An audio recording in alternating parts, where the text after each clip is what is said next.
رسولا من أنفسهم يتلو عليهم آياته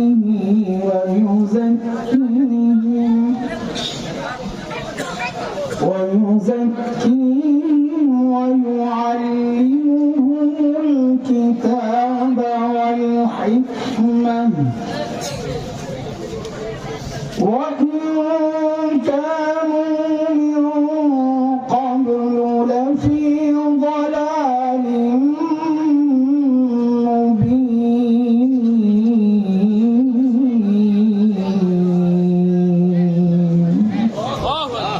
آمنت بالله صدق الله العلي العظيم.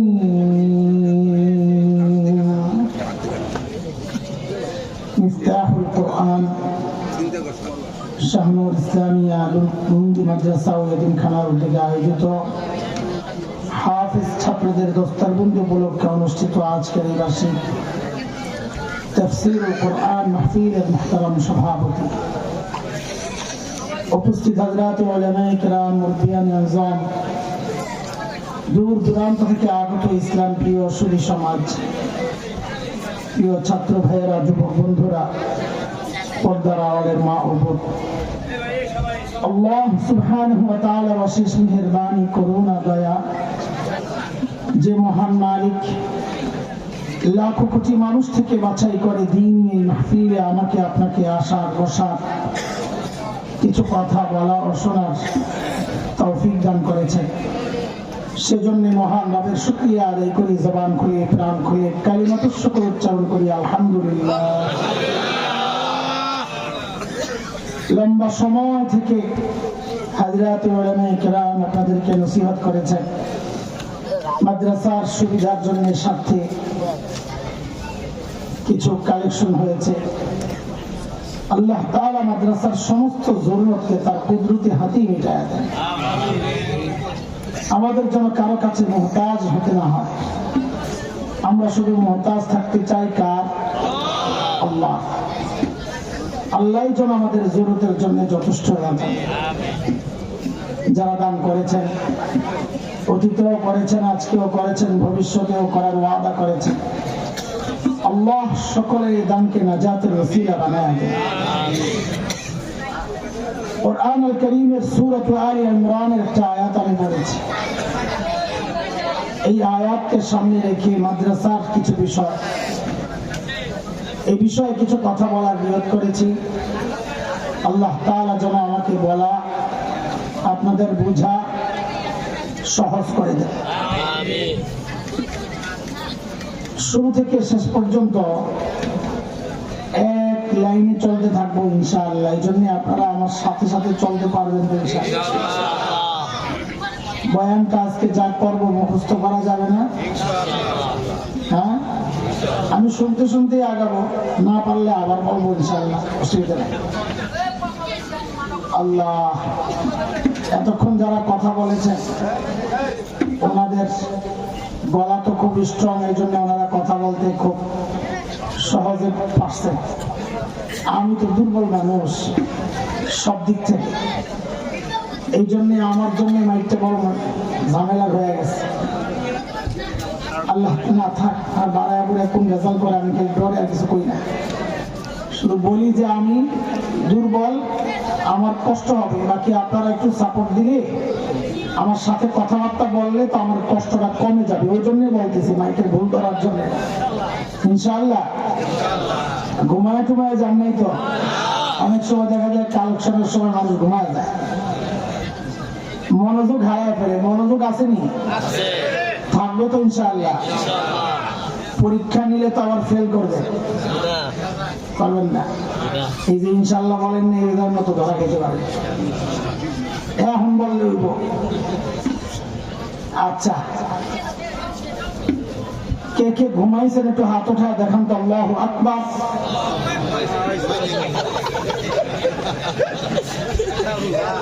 আচ্ছা ঠিক আছে, ঠিক আছে, ভুলে না ওই যে ইনশাআল্লাহ বলেন। এই যে আমি তো মনোযোগের পরীক্ষা নিছি, আমি কি ঘুমের পরীক্ষা নিছি নাকি? এই জন্য সবসময় কিছু করব বলবো, এর সাথে কি যুক্ত করব? কোরআনের কথা। এটা আল্লাহ বলেছেন, ওয়ালা তাকুলু লিশাইইন ইন্নী ফাইলুন যালিকা গাদা ইল্লা আন ইয়াশা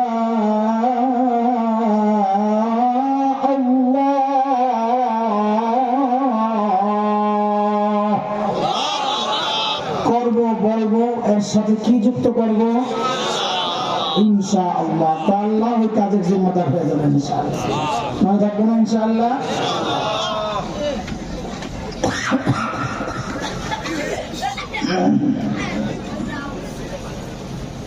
দোস্ত, আল্লাহ সুবহানাহু ওয়া তাআলা জমিনে যত নবী পাঠিয়েছেন আলাইহিস সালাতু ওয়াস সালাম, এই সমস্ত নবী আল্লাহ কেন পাঠিয়েছেন? কখন পাঠিয়েছে? আল্লাহ তাআলা যখন দেখেছেন তার বান্দা ধ্বংসের খাদে চলে গেছে, জাহান্নামের রাস্তায় ছুটে চলেছে, ওই বিপন্ন বিপর্যস্ত মানবতাকে রক্ষার জন্য আল্লাহ সুবহানাহু ওয়া তাআলা যুগে যুগে হযরত আম্বিয়া আলাইহিস সালামকে দুনিয়ায় পাঠিয়েছেন। যেমন হযরত মূসা আলাইহিস সালামকে আল্লাহ দুনিয়ায় কখন পাঠিয়েছেন, কেন পাঠিয়েছেন? আল্লাহ তাআলা যখন দেখেছেন তার বান্দা বনি ইসরাঈল, এর উপর ফেরাউন এবং তার বংশের লোকদের এমন নির্যাতন চলছিল যে বনি ইসরাঈল একেবারে শেষ হয় প্রায়। কি নির্যাতন করত ফেরাউন? কোরআনুল কারীমে একটা নির্যাতনের ধরন আসছে। সূরা ইব্রাহিম 6 নম্বর আয়াত 13 নম্বর পারা। আল্লাহ বলেন, وَإِذْ قَالَ مُوسَى لِقَوْمِهِ اذْكُرُوا نِعْمَةَ اللَّهِ عَلَيْكُمْ إِذْ أَنْجَاكُمْ مِنْ آلِ فِرْعَوْنَ يَسُومُونَكُمْ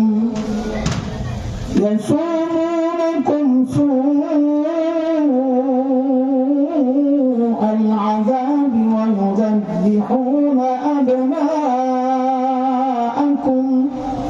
ويستحيون نساءكم وفي ذلكم بلاء من ربكم عظيم।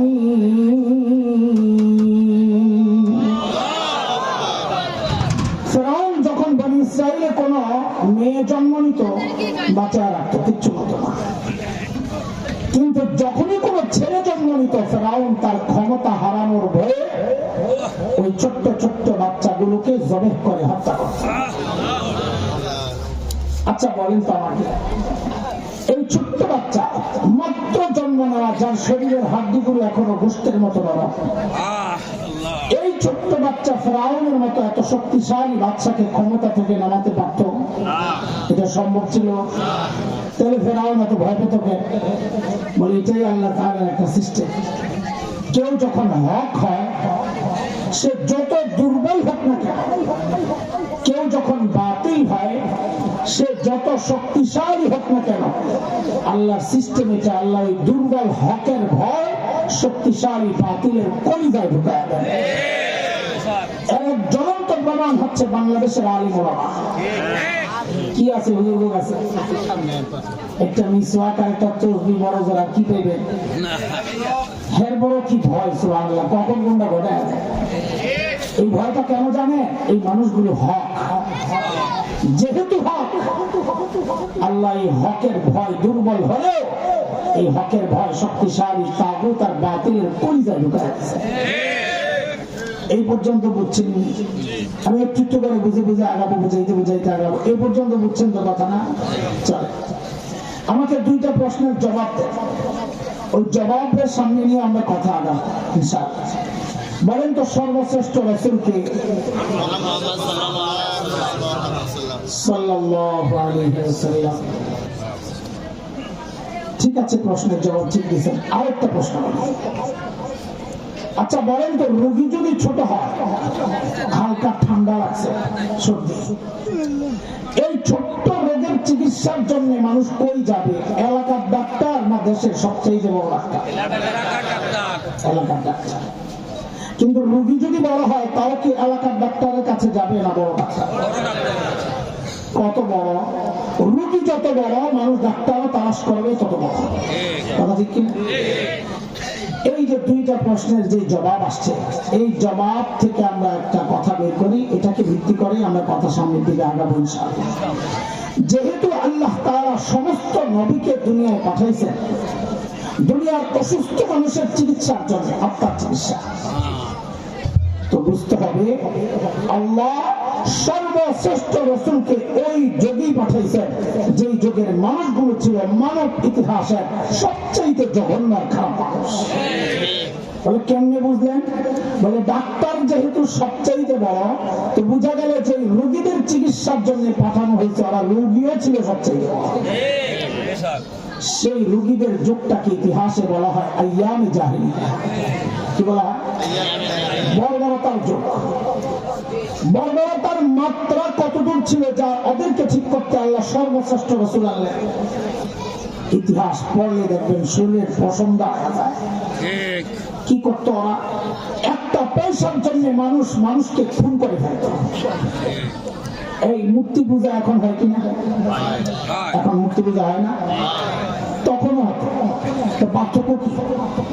এখন মসজিদের মধ্যে মূর্তি রেখে পূজা করা হয়, অথচ তখন খুব বাইতুল্লাহ শরীফের ভেতরেই ছিল 360 মূর্তি। ঘরের মধ্যে আলাদা মূর্তি, মন্দিরে আলাদা। কোথাও সফরে গেলে বগলের নিচে করে, পকেটে করে একটা ছোট্ট মূর্তি সাথে করে নিয়ে নিত। কেন? রাস্তায় পূজা করার জন্য যদি আবার পরে খোদা না পাওয়া যায়, বান্দা খোদা করে দিলে। জন্ম নিয়ন্ত্রণ এখন হয় কি হয় না? তখনও পার্থক্য কি? এখন জন্ম নিয়ন্ত্রণ হয় পেটের মধ্যে বাচ্চা নষ্ট করা হয় অথবা আসতেই দেওয়া হয়, আর তখন জন্ম নিয়ন্ত্রণ হতো বাচ্চা হওয়ার পর দেখতে ছেলে না মেয়ে। যদি দেখছে ছেলে রেখে দিচ্ছে, আর যদি দেখছে মেয়ে, এটা ছিল বাবার জন্য সামাজিক কলঙ্ক। আমি মেয়ের বাবা, ওই কলঙ্ক থেকে বাঁচার জন্য বাবা নিজ হাতে নিজের কলিজার টুকরা মেয়েকে জীবন্ত দাফন করে দিত। কোরআন আল কারীমের একাধিক জায়গায় প্রসঙ্গটা আসছে।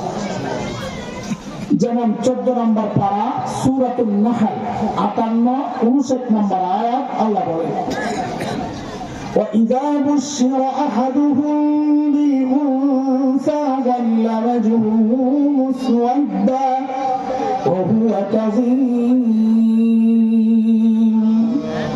يَتَوَارَىٰ مِنَ الْقَوْمِ مِن سُوءِ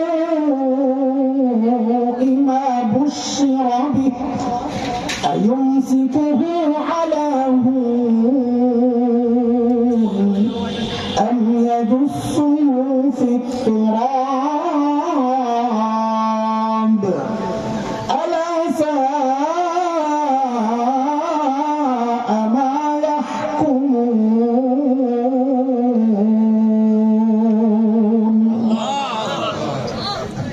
এই আয়াত আল্লাহ দেখিয়েছেন বর্বর আরবদের কি অবস্থা ছিল। এই যখন আরবদের অবস্থা, কিন্তু বিষয় একটা আগে মাথায় ঢুকা, মানুষগুলো এতটা খারাপ কেন হয়েছিল? কারণটা আমাদের দেওবন্দ মাদ্রাসার সবচাইতে লম্বা সময়ের মুহতামিম লঞ্চেন যিনি ছিলেন 52 বছর প্রায়, হাকিমুল ইসলাম কারি তৈয়ব রহমতুল্লাহ আলাইহি, হযরত বলেন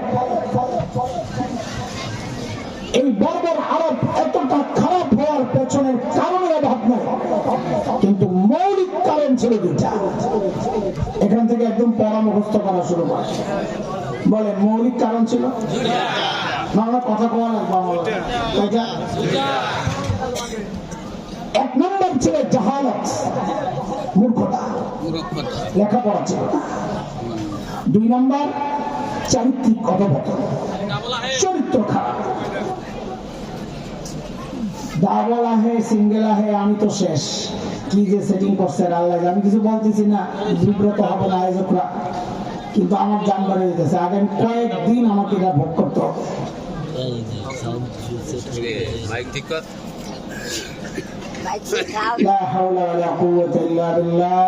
দেখো ডাবল আসে কেন?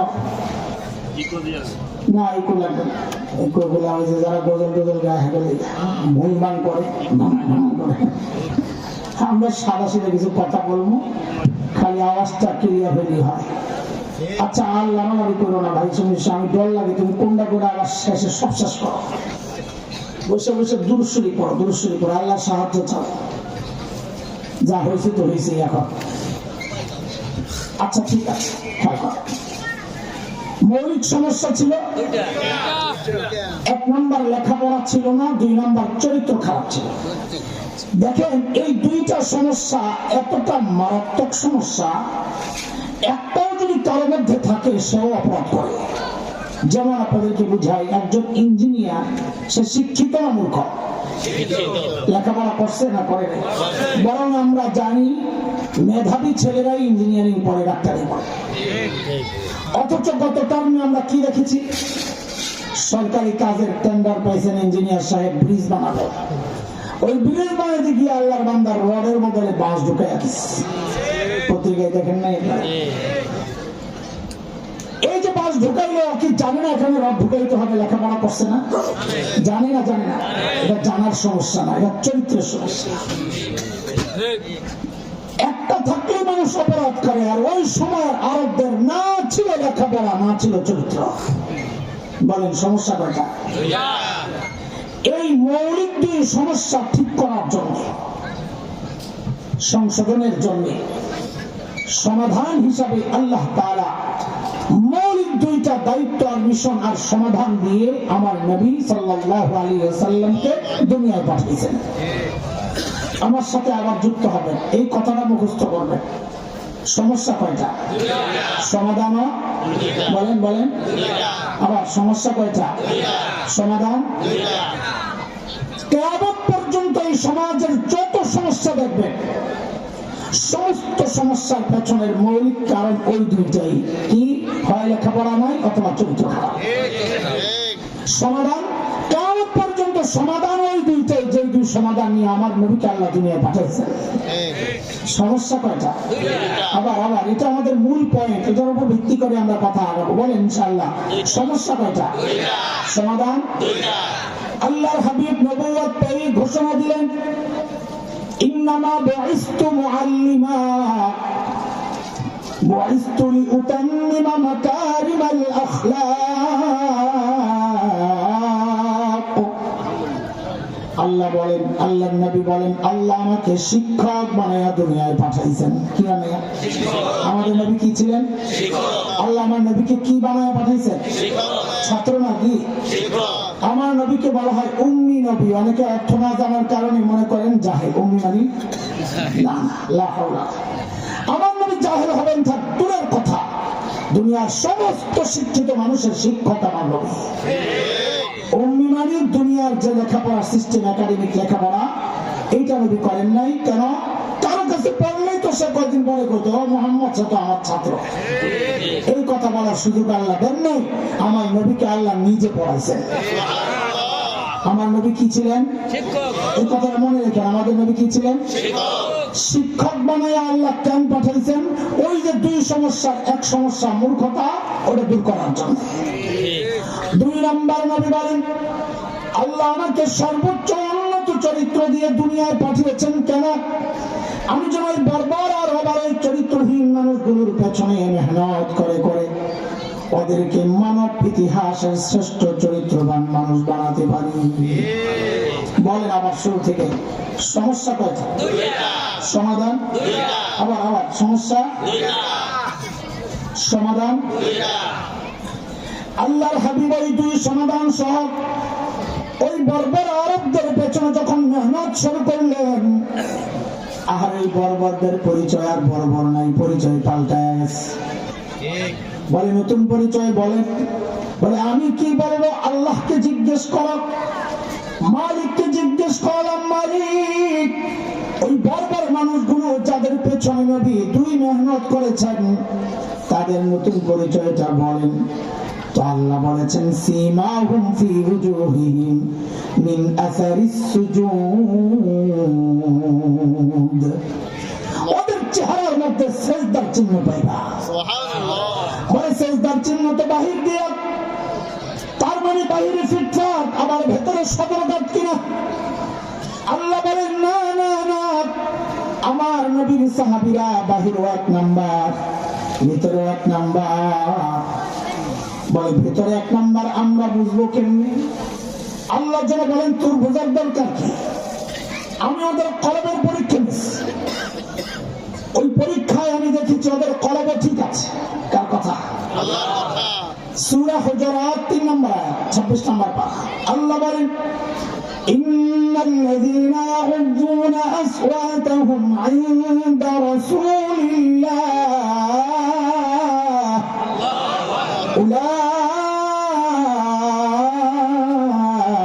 উলাইকাল্লাযীনা ইমতাহানাল্লাহু কুলুবাহুম লিত্তাকওয়া লাহুম মাগফিরাতুন ওয়া আজরুন আযীম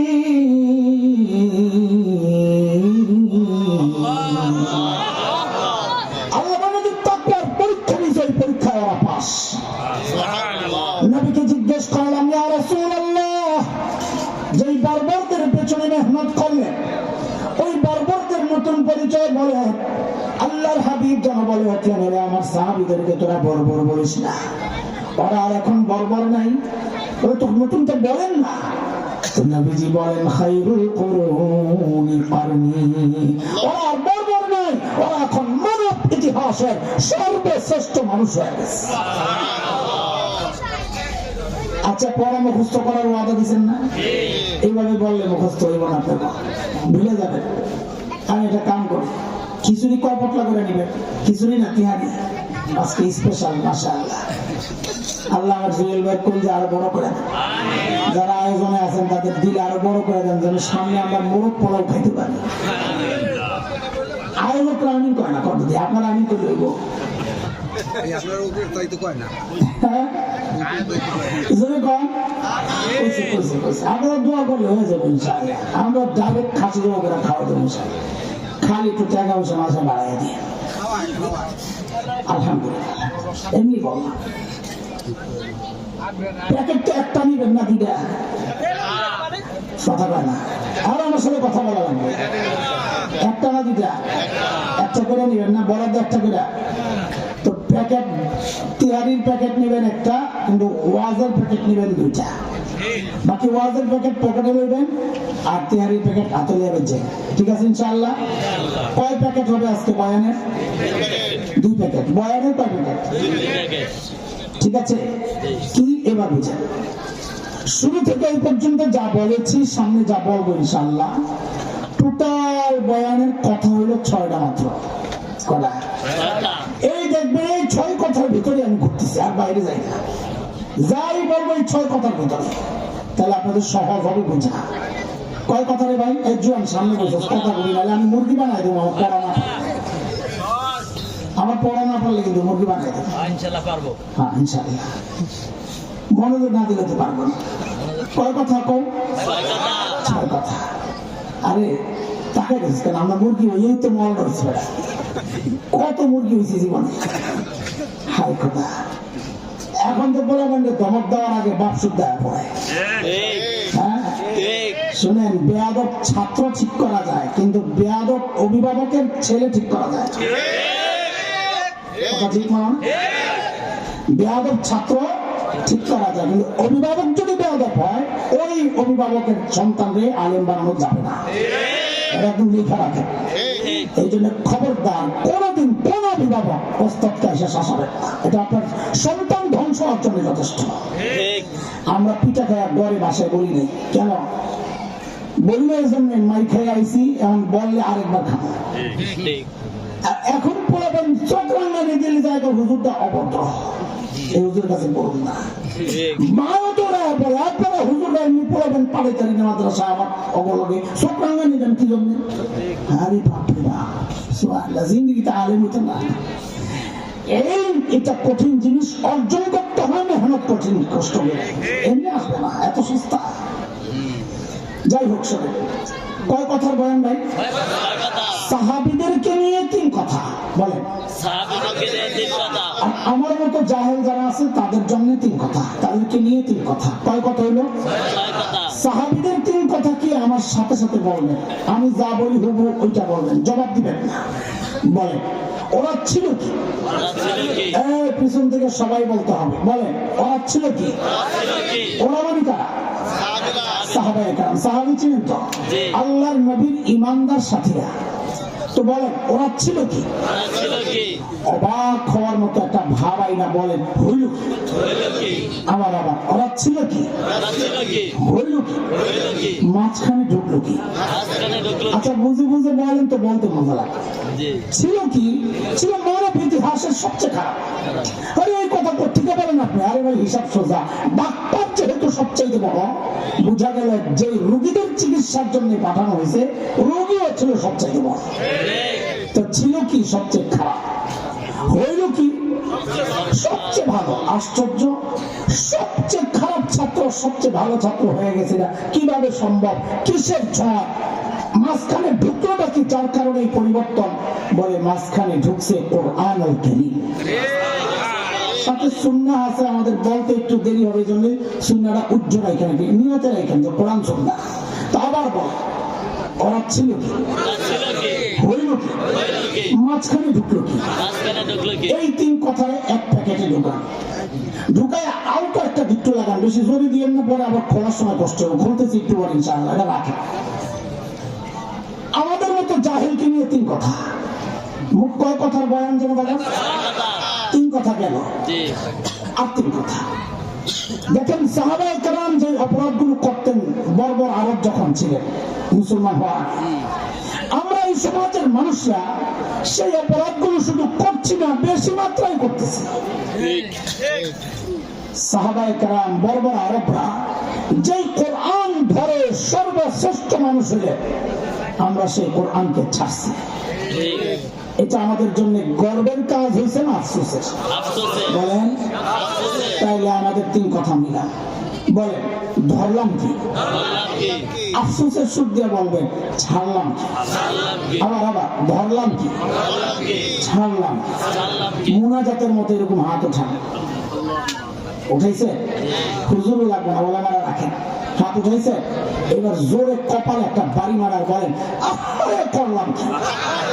না, আরে আমার পছন্দ নেই, ফেরত দিলাম। পোলাবেন এমন ভাবে আহারে করবা যেন কলিজা ছিঁড়ে যেতেছে। আরে কষ্টটা কত পাইছেন ওই আহারে যে প্রকাশ করতে। বলেন এবার ঠিক করে, ধরলাম কি? ছাড়লাম কি? আহারে করলাম কি? এবার ঠিক আছে। ধরছি কি? ধরছি ওই যে অপরাধগুলো, পাপাচারগুলো। ছাড়ছি কি? কোরআন। আফসোস আমাদের। এই 3 কথারে আরেক প্যাকেটে ঢুকাইছে। এটা শক্ত করে একটু লাগে, খুলতে দিবি, এটা আবার না চলে যায়। রাখছে আগের পুটলাটা গিট্টুটা খুলেন। ওই পুটলায় কয় কথা ছিল রে ভাই? তাদেরকে নিয়ে 3 কথা কি? ওরা ছিল কি? হইল কি? মাঝখানে ছিল কি? এর আলোচনা আমরা করছি। কি ছিল? 1 পয়সার জন্য বর্বর আরব চরিত্র কি ছিল? 1 পয়সার জন্য যারা মানুষ খুন করত। মেয়ে, এটা বাবার জন্য সামাজিক কলঙ্ক। ওই কলঙ্ক থেকে বাঁচার জন্য বাবা নিজ হাতে নিজের কলিজার টুকরা মেয়েকে জীবন্ত দাফন করত। মূর্তি পূজা যেন মিস না হয়, বগলের নিচে করে দূরে গেলে মূর্তি একটা সাথে নিয়ে নিত। এই হলো ছিল। এই মানুষগুলাই যখন নবীর শিক্ষা পাইল, কোরআন শিক্ষা পাইল, নবীজির আদর্শ ধারণ করলো, সেই মানুষগুলাই হইল কি? চলেন একটু দেখে আসছে। পরিবর্তনটা দেখেন। আল্লাহু আকবার। সমস্ত সাহাবীর পরিবর্তন আমাদের জন্য আদর্শ। আমি একটা ছোট্ট উদাহরণ শোনাই। আল্লাহর নবীর এক শ্রেষ্ঠ সাহাবী ছিলেন হযরত সাঈদ ইবনে আমির আল-জুমাহি রাদিয়াল্লাহু আনহু। ইসলাম কবুল করছেন একটু দেরিতে, বেশ পরে, হিজরতের বেশ পরে।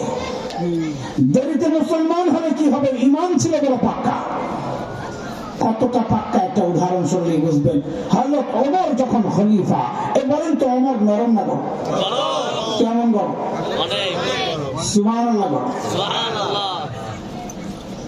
একটা হাদিসের টুকরা শুনলে বোঝা যায় ওমর কত গরম ছিলেন। নবীজি বলেছেন, ওমর আপনি যে রাস্তায় থাকেন শয়তান ডরে আর ওই রাস্তায় থাকে না।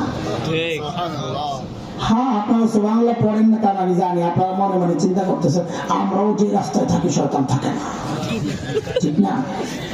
হ্যাঁ, তবে কারণ ভিন্ন। ওমর যে রাস্তায় থাকতেন শয়তান থাকতো না, ডরে।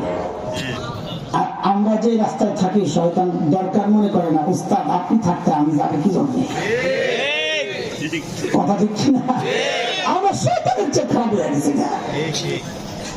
আল্লাহ, হযরত ওমর যখন খলিফা, হযরত সাঈদ একদিন যায় বলতেছেন, ওমর আল্লাহ দায়িত্ব দিয়েছেন ঠিকঠাক মতো আদায় করেন, নাইলে কিন্তু খবর আছে। বাপরে বাপ, বড় কলিজার সাহস এত আইলে করতে না। আরে মানুষ নিজে যত সৎ হয় তার সাহসটাও তত উঁচা হয়।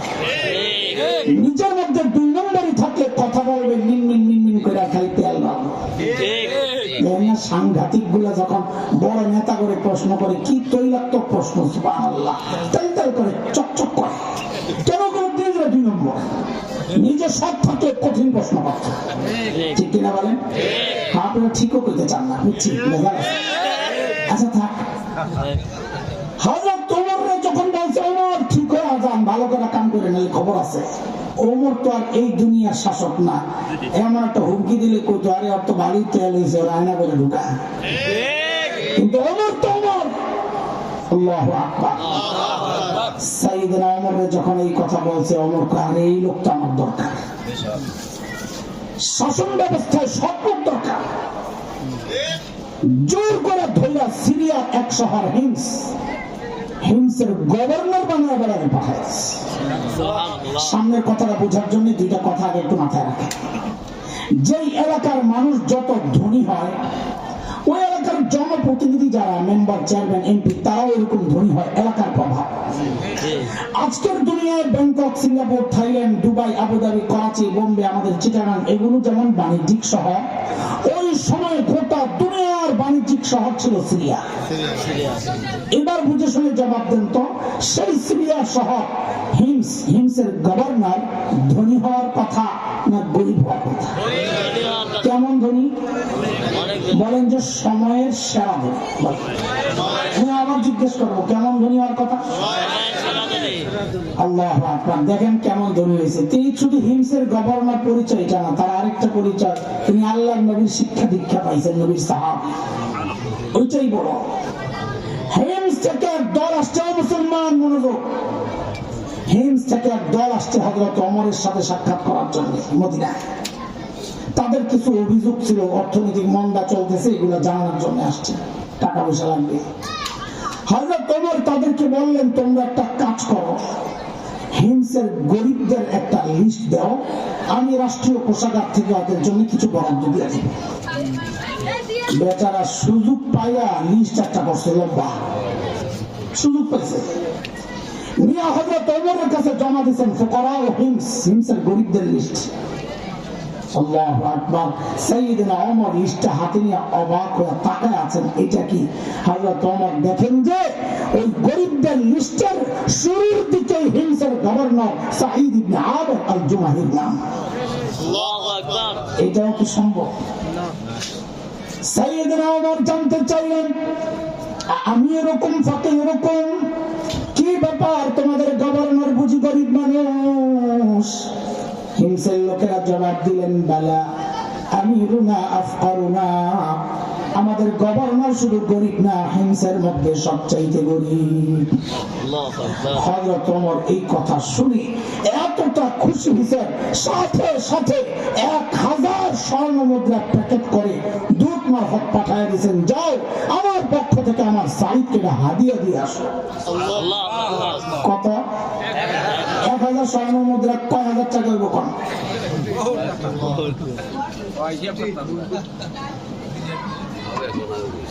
আল্লাহ, গত বছর হিসাব করছিলাম প্রায় 5 কোটি টাকা।